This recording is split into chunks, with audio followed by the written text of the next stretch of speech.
I never thought I would be so excited to get on a plane and sit in a middle seat for 4.5 hours to come to an event, but I have to say, I'm so glad to be here, and I don't even remember that flight, but thank you. Thank you guys for being here as well. We have a really great panel because we're going to talk about supply chain and bringing food to the table and how that has evolved. We're coming out of a pretty unprecedented time for all of us. COVID really shined a light on the supply chain fragility for the food system. We all knew that personally, and for those who are trying to build new businesses as entrepreneurs, knew that firsthand.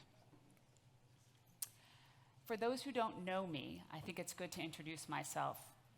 I'm Greve, and I am responsible for startup innovation at Rabobank. Rabobank is the leading food and ag bank in the world. It's founded by a cooperative group of farmers, and we look at the food system from a global lens. And why is that important? As we're coming out of the pandemic and we saw the challenges that face the food system, we also recognized that there was another big challenge, and that was climate. Climate is a massive issue. Recently, the UN just came out with their report recognizing that climate is the biggest issue right now facing our food system. The changes are happening faster and the impact is greater. But I would be remiss if I didn't mention the third and most important one that we all don't want to talk about, and that's the crisis in Ukraine. A third of the global wheat comes from the Ukraine and Russia, and 100% of the safflower oil that we eat today comes from Ukraine. That's not going to happen this year. So we are going to have to really think about how we reimagine our food system. And the folks on this stage have been working on that and are the leaders of forefront thinking about how we can bring a more sustainable food system to our tables. Now, there's a few rules of engagement here. Guys, when you're going to start, please take yourselves off mute. No, we don't have to do that anymore.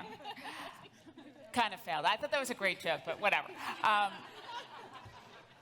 But do hold the mic close to your face, okay? Make sure your lighting's good so we can see you. Also don't have to worry about it because I feel like the lighting's pretty strong. Tough issues for us to face, but we all have to do it with a smile because if we don't find the hope and joy, sometimes it's hard to move on. So I want to introduce the panelists real quickly. I've spent too much time.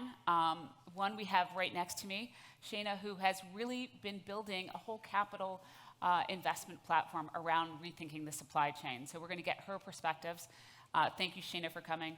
Perteet, who I actually got to meet during the pandemic and today met her for the first time.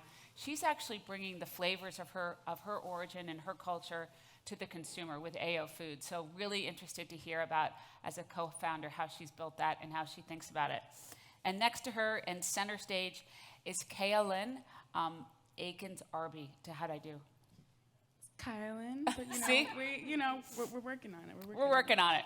It's a beautiful name, and I'm pretty terrible with names. But what they're doing at Planet Forward is really taking out carbon from the food system. They are the leading platform to really think about how we reduce carbon in our food system. They work with a lot of clients to help them achieve that goal. So let's get started with the panel. So Shayna, tell me, from your perspective as an investor, I want you to know how you think about climate as culture. And what does that mean when you think about rebuilding the food system and investing in it? Yeah, thanks for the question, Anne. So I am a co-founder and managing partner of Supply Chain Capital. Had that name pre-pandemic, but now, supply chains are cool. And for us, our investment thesis is really focused on the intersection of food, culture, and technology. When we launched our firm in 2020, nobody really understood the culture piece on the investment side. So the folks we were raising money from really tried to understand why we were focused on culture. And our investment thesis is that culture is the gateway to sustainability and health, and it's been completely overlooked in this country, from the environmental movement, the vegan movement, and in the food system from a mainstream perspective, mainstream media, mainstream food companies that have been getting funding. So we're really focused on culture because if you think about this, think about some of the healthiest cuisines in the world, plant-based. So in the mainstream, we talk a lot about the Mediterranean diet, right? And that is a cultural cuisine and plant-centric. Think about the traditional Mesoamerican diet and the three sisters, bean, corns, and squash. Complete protein, complete amino acid package. Not a lot of meat showed up there traditionally. Perteet's going to talk about this with a West African cuisine and the company that she's building. So we feel really, really strongly that if we're going to achieve our sustainability, climate, and health goals in this country, which are so critical to our future, culture has to be center of plate, and it's something we'll talk a lot more about on the panel. Thank you. So let's go to you, Kayalin. Kayalin. I want to say Kayalin because she has an A, but it's Kayalin.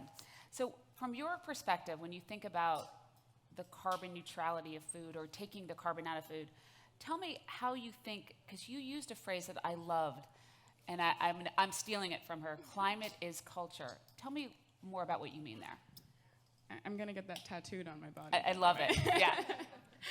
I think that it really comes down to how to build a movement.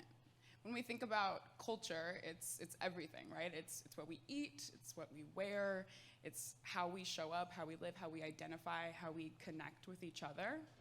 And climate change is 100% the most pressing issue of our generation. And so we have to really make it a part of culture to take climate action, part of how we think about ourselves and how we think about how we move through the world.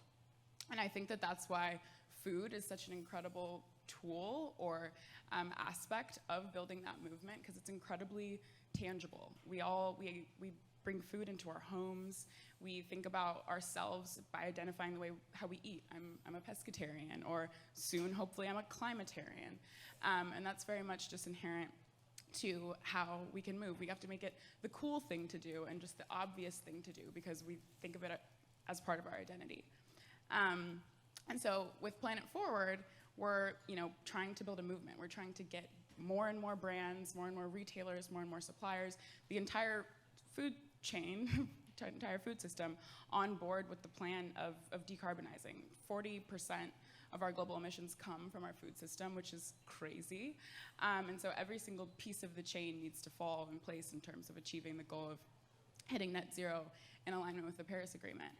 And so I think when we think about climate being culture, it's the power not only of the identity, but also how we can interact with people in building more awareness around things.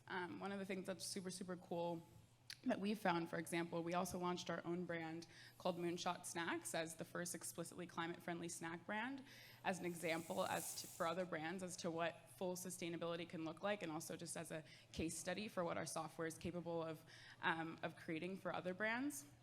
And from that, we actually got consumer feedback that 50% of our customers learned about regenerative agriculture through our brand itself. And I think that's one of the power of food. People are going to bring you home. People are going to share you with their families. They're going to share you with your friends. They're going to think about themselves and how they see themselves showing up in food. So I think that's how I see it. Great. I'm next to you, Perteet. You have, over the last 2 years, been building a brand during a time where it's probably one of the most challenging times to build that. But you did that for purpose and with a reason to bring the flavors of the things that were near and dear to your culture to not just for you, but for others. Tell me a little bit about that journey and how the challenges you've had, but really what was the purpose? Yeah, absolutely. Thanks for the question. So IO launched mid-pandemic, so July of 2020, actually right down here in Texas. My husband and I launched the brand really in celebration of the ingredients and flavors of West Africa. So my family's from Liberia, grew up eating a ton of tremendous Liberian food, and knew that the flavors of West Africa had a place in mainstream grocery. So it's been just an incredible journey over the last couple of years building that brand. Above and beyond bringing the cultural piece to mainstream grocery, I think it's also important to note the important ties to the strength of these ingredients in driving a more sustainable food system. And so as you think about the ingredients that we're using at IO, we're doing a couple things that are pretty unique. One is we're using waste reducers. So if you think of some of the ingredients we're using, like sorghum leaves or cassava leaves, these are ingredients that are typically waste streams. We know that about 30% of the total food waste that's happening in the country is actually coming from the agricultural structure. And so being able to take what is once 100% waste stream and translating that to the heroes of our food is really, really unique.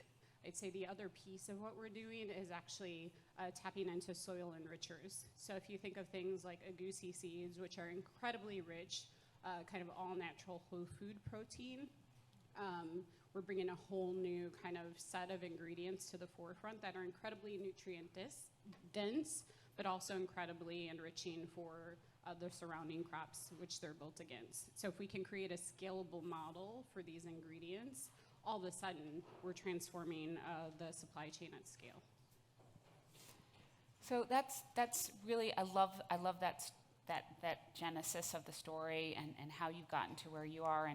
And one of the things we talked about when we were prepping for this is we talked about, what is the scalability of making those changes and how, when we think about, we can start small, but when we're thinking about feeding millions of people, how do we do that with scale as we're looking to change the system? Maybe you want to start and talk about how you envision that. Yeah, it's interesting. I would say there's actually not a scale issue. So particularly in the times that we're in, one of the questions we get asked a lot from retailers is like, what is your ability to supply these ingredients? And the reality is there is actually ample supply. I think what is lacking is kind of industry focus to make sure that systems and structures are in place to extract these ingredients at scale. And so if you think about the power of ingredients like agouti as an example, to be able to transform not only our soil, but actually create economic opportunity that will enrich communities, that has tremendous impact. An example I'll give you from IO is, in just a short time, so we're still a young brand, about a year and a half old, one of our early partnerships was with an organization called Girl Power Africa. So we invested in about 15 acres of farmland in Liberia. That land has already seen crop yield. We've created housing structures for the people who are living off of the land. And so in a very short order, we've actually transformed the livelihood of folks on the ground. And you think about kind of doing that on scale with more than just IO working against that, brands like Moonshot and others, we can have tremendous impact on kind of what the outcomes look like long term. That's great. You're up next. Yeah. I mean, I think when I think about scalability, it's like there's so much happening around food tech right now and around climate tech. And I think that one of my just favorite quotes of the year is basically that the technology sector's greatest contribution to fighting climate change is not going to be some sort of, great hardware innovation or some sort of, magical rocket, right? It's going to be applying thinking around scalability to this issue, which the tech sector does extremely well. And so when we think about climate action, specifically within the food space, of the top 100 food companies today, only 50% of them have measured or reported out on their emissions at all. And then of that 50%, there's only 50% of those that have measured and reported out on scope 3. For a consumer company or for a food company, up to 90% of your emissions are going to be in your value chain in scope 3. So that's a huge problem. That's giant. And there's so many barriers to date as to why that's been the case.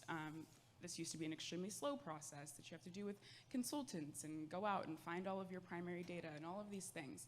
And so that's what Planet Forward is specifically trying to solve through data in our software to make climate action scalable.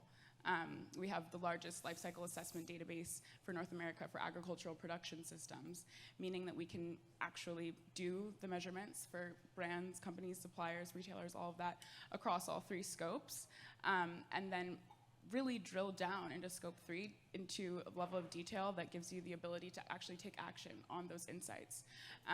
And so I think that's an example of how technology can fit into this entire conversation and start to scale the solutions that we need. Back to you, Shayna. Yeah, so I mean, we have to figure out the scalability. There's no option. Like, that we have to impress that upon everybody. There's just no option. Of the top, so there's 150 plants in the world that compose the majority of our global diet, but just 12 of those make up 75% of the calories we consume around the globe. Just 12 crops. So that obviously has dire impact on the farm and on our land in terms of sustainability and for our diets. We all know, the crisis that we're in from a health perspective. So we have to figure it out. We've invested in a couple of brands at Supply Chain Capital that don't see this as separate. Scaling sustainable supply chains and creating culturally relevant brands. I was one of them. Another is Agua Bonita. It's a California Central Valley-based company led by an Afro-Latina founder, who works with local farmers to rescue produce. And what she makes is a zero sugar added agua fresca for all of us to enjoy, but really for the underserved Latinx community in the US. And what's really interesting there is, we were talking about her supply chain and assuming that because she's purchasing upcycled fruits, the costs are lower to the business. And she said that's actually not how we've built our business model because those upcycled fruits are in demand now. And so, we've built that into our margins. Sometimes we're paying on parity for bruised fruits now because those are going to the supply chain. And she said, and we might actually reach a point, and that wouldn't be a bad thing, where not everything we're putting into our product is upcycled. It's certainly their primary goal, but it's something really interesting we see is the ability to scale these business models. Sometimes you may actually hit up against a boundary or barrier and say, with the farm partners I have, I've actually, now we're working on new sustainable production because we've really been able to offtake all of their upcycled produce. So those aren't challenging problems to have, and over again, we hear that scalability is possible. And so those are the types of solutions we're looking at. So a couple of things I want to touch on there. It's great to know that imperfect produce or bruised produce is now almost at parity with regular produce. That means that we have made a difference in how we value our food and creating more parity in making sure that all the food that's produced is being consumed for all consumers. So it's not thrown away or given to feed, which creates more carbon. But I want to just take a moment and talk a little bit about the mission of Rabobank, which is also very unique, is that our goal is to feed the world sustainably by 2050. And we talk to a number of the large food companies around the globe, and with all of the challenges they have faced over the last 2 years and are actually planning for with the crisis in Ukraine, they're saying, how do we continue to focus on our sustainability goals and moving our big businesses to ensure that we meet them, while at the same time making sure that we're able to feed the people and reshift the supply chain. So if you guys were talking to those leaders, what would the message you would give them to say that sustainability needs to stay core? And how do we influence that? And I'm going to start with you, Shayna. Yeah. Well, I used to work at Mars, and I worked in sustainability for smallholder supply chains. So I worked with cocoa farmers primarily. Mars is the world's largest purchaser of cocoa. And so I did talk to those leaders every day and was in a procurement role. And what was interesting there, and this is probably in the 50% of companies that are reporting, is that there is an understanding from the top that this is long-term risk management for supply chains. At the time it was long-term, actually now it's short-term. And we have to figure it out, but there are multiple paths to get there. And when you're such a large company with such a large supply chain, there's not one answer or solution, right? There's a lot of solutions that you're going to have to take. One of the things I think is actually pretty promising about this when you talk to leaders of large companies is that legislation more and more is coming into place, which is going to force the hand and force the change. So I think for a while, particularly with the previous administration, corporate America was actually pushing much harder on sustainability than perhaps we were seeing in the policy world. But in some places, in some states and federally, that's starting to shift again. And so as you're talking to corporate leaders, I think the corporate leaders that are visionary, that understand it, are making the investments in their business, and they're seeing this not just as the right thing to do, but also imperative for the business. And for the rest of them, we need legislation because they're not walking the talk, or they're making commitments and they're not, they're not achieving those outcomes. So that's where policy really needs to come together to force the hand, I think, in many cases. Yeah, I agree across the board. And I'll dive further into this, but it's so exciting that the legislation is finally coming around. It's like, we've needed it for so long, and I've just been overjoyed this year by all the announcements. I'm just like, yeah.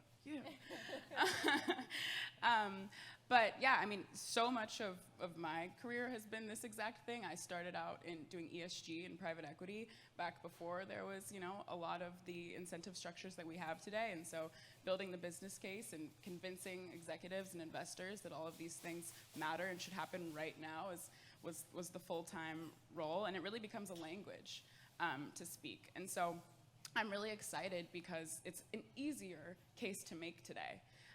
There's been so much shift, and I think that there's a few things. It's growth, it's regulation, it's the fact that this is inevitable now, and it's also brand value. I think it's about being able to speak to why you should do these things in the exact terms that these leaders are thinking about for themselves. So it is 100% the case that being more sustainable is now actually the more profitable thing to do.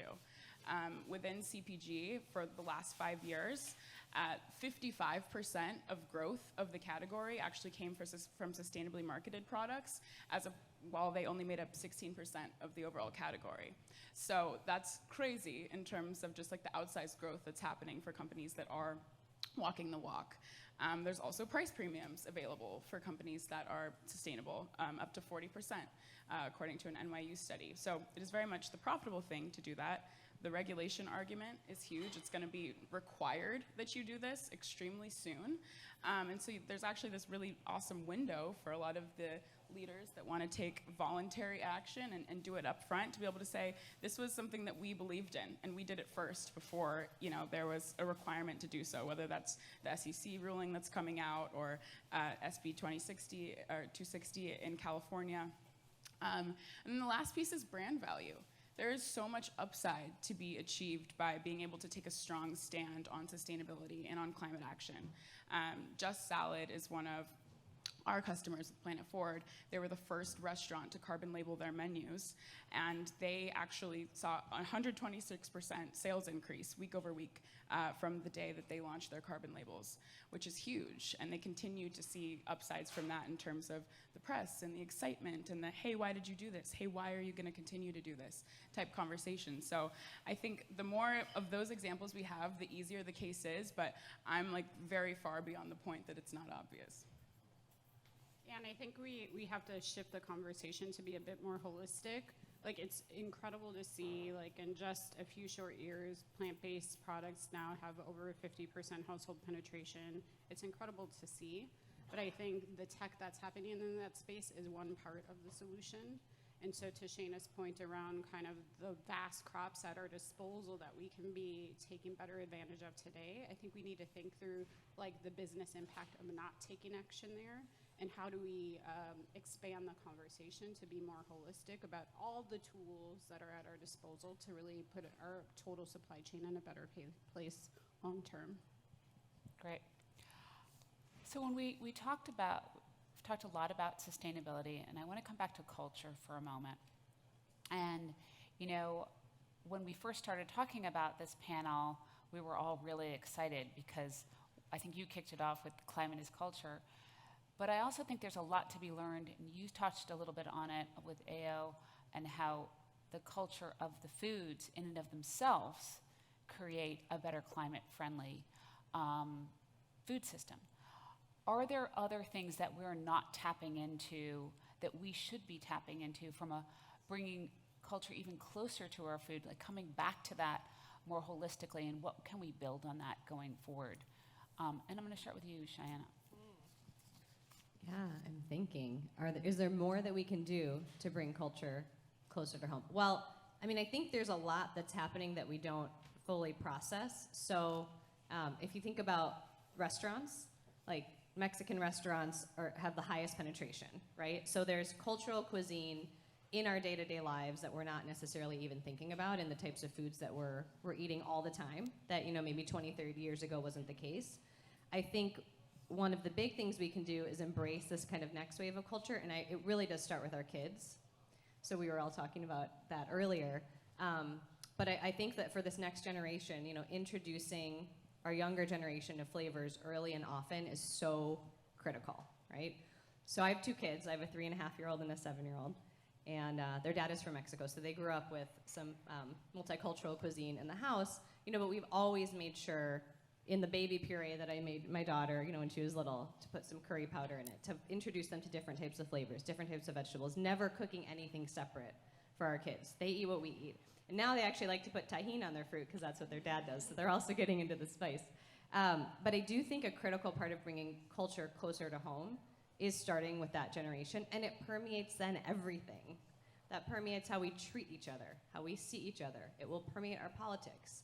And so that's one part of it we haven't touched on, is how do we really infuse this as early and often as we can.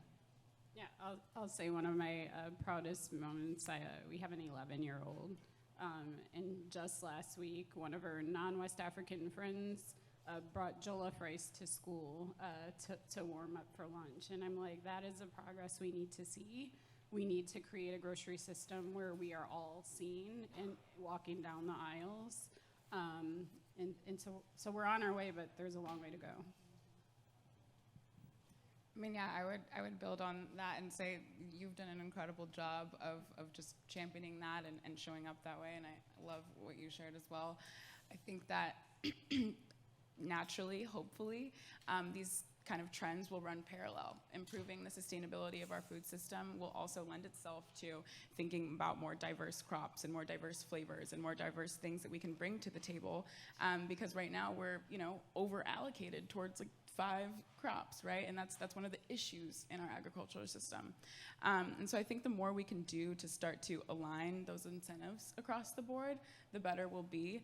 I do think, like carbon labeling, for example, is something I'm super bullish about, because right now we don't make those connections immediately in our head. I don't know that because you used this really incredible, innovative ingredient that has been underutilized and is upcycled, that it's automatically going to be lower emissions, right? But if I did know that, I would be like, wow, cool that you did that, first of all. And second, now I'm also eating in alignment with my goals because I'm somebody who cares about climate change and that's what I want to do.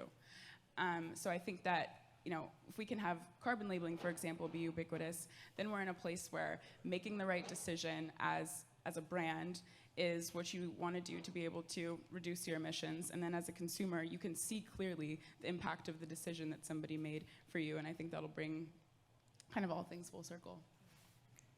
At Rabobank, we've been very committed to looking at carbon in the food system. We are building what we're calling our carbon bank, and we are working with farmers and others to help them take carbon out of their process, but also they can have a big impact on sequestering carbon. So 100% agree with you guys on all of that. And I think the other thing that we also hear and see is that as we bring things more locally, and we get more connected to the culture of our local communities, we also can have bigger impact on the food system. And I think that those are some of the things that we need to tap into more, that we still have an opportunity to build on, because there's a lot more to be done, I think. But I know you guys believe that as well. So we have a few minutes. I have a few more prepared questions, but I also see you guys in the audience, and I hope that you're here because you have some questions. So I don't know, yes. Thank you. That's all very interesting and entertaining. Sorry, I don't have a mic. But, here's the mic. I guess, I have one sort of cynical observation. I think I agree with you that there's, amongst the younger people, there's a consciousness, a culture, aware of carbon footprint, frankly. I would say that's less the case for the bulk of our population, which is older, frankly, the people who are not in this room, frankly. And I would also make the cynical hypothesis, and it's just a hypothesis, I don't know, I don't have any data to back this up, I'm just making this all up, frankly, The other cynical observation I have is that most of the people in this room can afford to eat low carbon footprint food. And I would say my cynical observation is that is not representative of the vast majority. That's the reason why we have scale production here. That's why everyone eats Cheetos and Fritos, frankly, because that sells, particularly to the people from lower income demographics, frankly. And that, frankly, is one of the reasons why we have health problems in this country. So I guess I'm just wondering if this is all just my cynical side of saying, until you can breach that barrier of the older generation and the less affluent population, which is not in this room for the most part, I just wonder how are we really going to be able to break scale barriers with what we're talking about?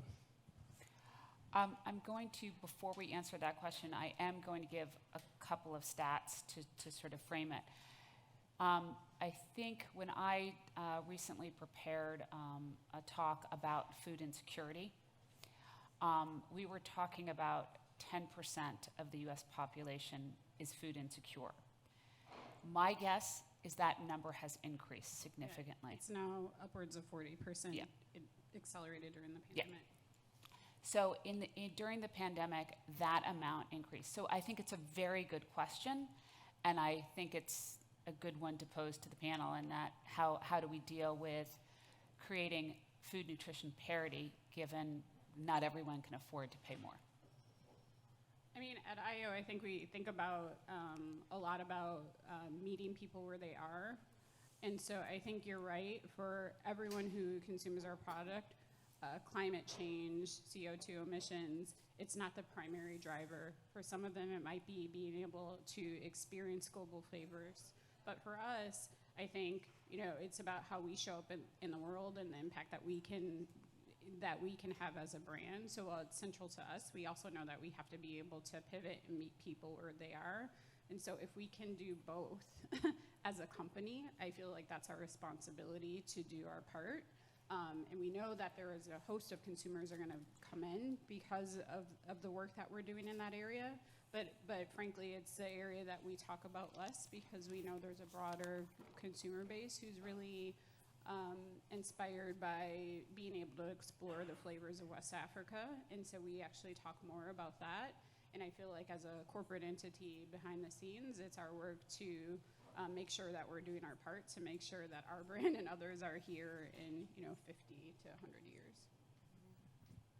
I would just build to say, I think that there's, I think another part of the idea of climate being culture is just about climate being the culture of how we do business and how we think about the decisions we make. Being lower emissions and being more sustainable should have a lot of cost efficiencies that comes with it, right? Like having lower cost or lower needs from an energy perspective. All of these are cost efficiencies. So I think that if we start to think about it less as, okay, how is climate a differentiator for me? And when climate is now the baseline of how we do business, then I think that's when this idea of it being culture was successful.